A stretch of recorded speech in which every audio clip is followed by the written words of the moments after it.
Hey, Top Analyze Math Industry, and we are gonna calculate the average of an atom with its atomic mass.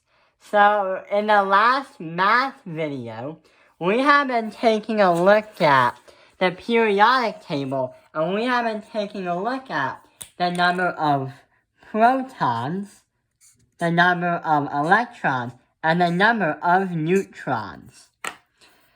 But what we're going to do is use that knowledge to understand what the average is with the atomic mass. What else we learned about is sometimes elements are denoted by this kind of, how it shows you. The symbol right here stands for aluminum. The top number talks about the mass number. The bottom number talks about the number of protons, or the atomic number. To find the neutrons, we need to do 27 minus 13, and we'll be getting 14. 14 neutrons. The reason why I chose aluminum was because we had a robotics meet yesterday, and the robots that we used are actually made of aluminum. Just like this catapult we made for prototyping. And yeah, aluminum would have 14 neutrons.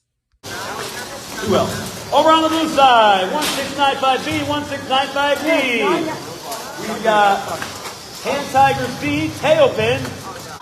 Must be an inside joke. Wow. Yeah! That was a sweet one. So what we're going to do is we're going to be using that knowledge to understand what the atomic mass is and calculating the average of them when we gather different amount of atoms with different mass numbers. But the question is, why do atoms have different mass numbers? Well, if you take a look at the periodic table, let's look at aluminum because it's a metal that we used in our video. Okay, so here is aluminum right there. It says 26.981538. We're going to round it to 27. But the reason why I said many different atoms that are the same elements might have different mass numbers is because that mass number right here on the periodic table of elements talks about, this is the average number for the mass number for all of the aluminum atoms in the universe that is discoverable. So basically, in the range where we understand and see the entire universe, the average of all the different aluminum atoms are this as the atomic mass. That is how much mass an average aluminum atom would have. But how do we calculate that? First, we have to understand that these different atoms may have different number of neutrons depending on how many neutrons there are and how many they can be balanced. We have to understand behind this periodic table the isotopes. So the question is, what is an isotope? Well, an isotope happens when there are different atoms of the same elements with different neutrons. Neutrons are the ones that are supposed to balance protons. Any other subatomic particle besides an electron would have the different number of neutrons be changed. You can never change a proton. If you change a proton, the entire element will change, which you don't want. So here's an example. Let's say right here is the nucleus of one atom, and right here is the nucleus of another atom. We are not going to say specific element, but we're going to say that there's one proton right here, and there are 2 neutrons. Now, on the other atom, we're gonna say that there's one proton again, but this time some crazy evil scientist managed to put in 1, 2, 3, 4, 5, 6, 7, 8, 9, 10, 11. So basically, this is an atom with more neutrons than this one. Even though the number of neutrons is different, they're the same element because the number of protons determines the element. So an isotope happens when there are different atoms in the universe that have different number of protons. For example, for Vex Robotics, this was supposed to be our endgame mechanism. An endgame for Vex Robotics will give you points for each tile you can cover. So this is the first prototype we used. This one right here is the second prototype. This one launches 2 at the same time. These are 2 catapults. When this one is only 1. So technically, even though there are different designs, we still call them prototypes. This one launches 1, while this one launches 2. These 2 are known as catapults, but they launch different number of objects in the field. Different number of objects is basically the same thing as looking at different number of neutrons in an atom. Robotics is more interesting because sometimes in the engineering design process, you have to iterate and reiterate and edit the design and make it different. So isotopes, elements are the same thing. You have the same element, but different number of neutrons. Game coming up very, very, very soon.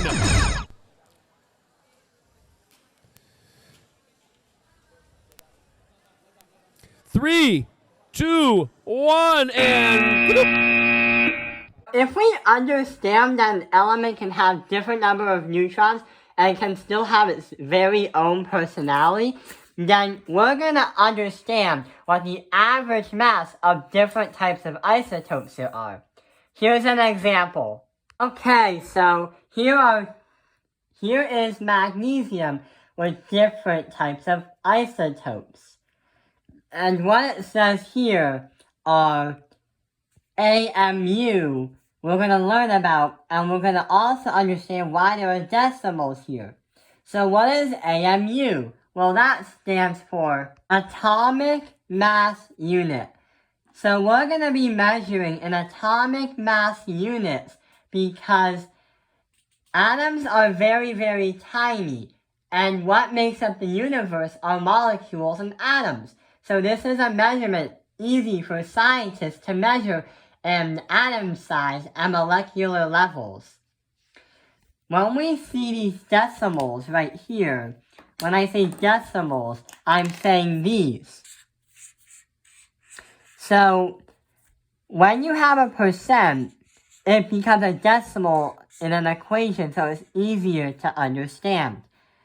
The percentages mean the abundance of each atom. So technically what it's saying is in order to calculate the average atomic mass of an atom, only around 78.70 of a magnesium atom with an atomic mass of 24 atomic mass, basically only 78.70 would actually work and would actually be accurate in order for this to actually work. So basically, we have 2 things we gotta insert into a formula. We have the atomic mass units, and we also have the abundance in the elements to have an actual huge effect in the average amount of the average atomic mass. So the way we do this, it does look like a formula, but there's all the ways we can see things too. The way we do it at our school is, the average atomic mass is going to be equal to the mass of the first object, that is equal to AMU. Then we have to multiply that object by the abundance of the atom, let's say 70.70, that is the percentage of the abundance of the atom, and divide that by 100 to get another decimal. When we do that, depending on how many experimental different elements, different atoms, the same elements that have different atomic masses, then if we wanted to add a second one, we have to add that by the mass of the second object in AMU. Then we have to multiply itself by its own atomic mass units and divide by 100 to get a decimal, and so on. We can add as many as we want, so let's get started. So the average atomic mass would happen when we get 24 as the atomic mass for magnesium, 23.99 atomic mass units. So 23.99. Then we have to multiply that by 78.70 as a percentage in abundance to actually have an effect for this type of math work. Then we have to divide by 100. Then we have to add that by the second object, which is magnesium 25. That is 24.99 atomic mass units. So the atomic mass units will be around the number for this right here, but it's rounded. So we're going to put 24.99.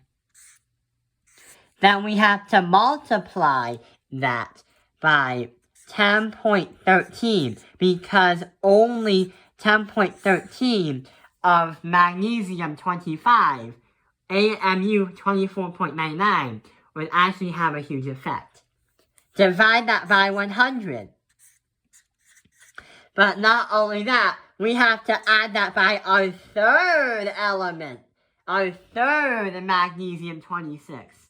So now we have to do 25.98 AMU.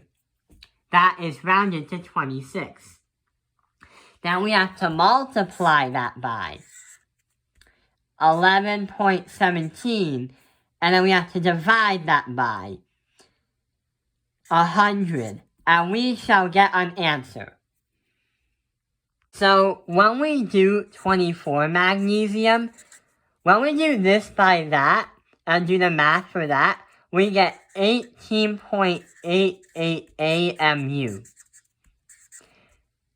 The reason why that happened is, since magnesium 24, since this only particular atom that we measured and grabbed out from somewhere, 23.99 is the atomic mass unit for that single magnesium atom.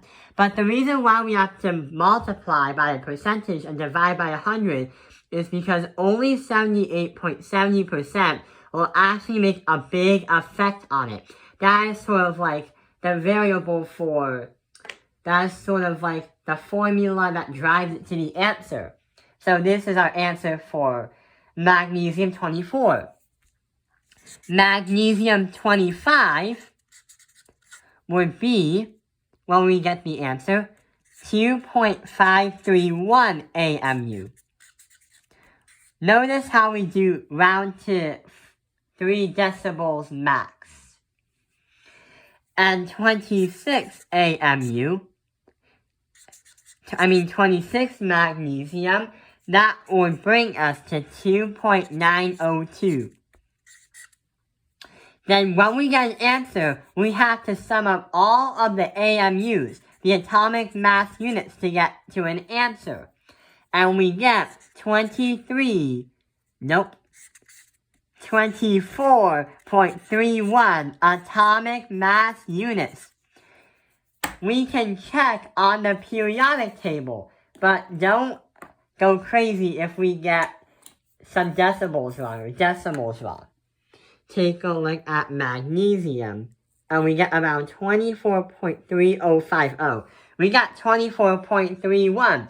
Why are we a little bit inaccurate? The reason why is, we said it earlier in the periodic table, that this mass number for magnesium represents all of the magnesium elements in the universe that we know of in an observable distance. The reason why we got the average amount of atomic mass a bit off is because we only focused and locked on 3 different magnesium atoms with different isotopes and different number of mass numbers and different neutrons. We only focused on these. But if we focus on all of them, which is hard to count like stars, like 1, 2, 3, 4, well, then we would get this answer right here, the average in all of them. We got this because we only experimented with 3 of the magnesium atoms. And that is how we can calculate and understand the average with the mass number. So, thank you for watching Tao Penguin Life's Math Industry. Like and subscribe.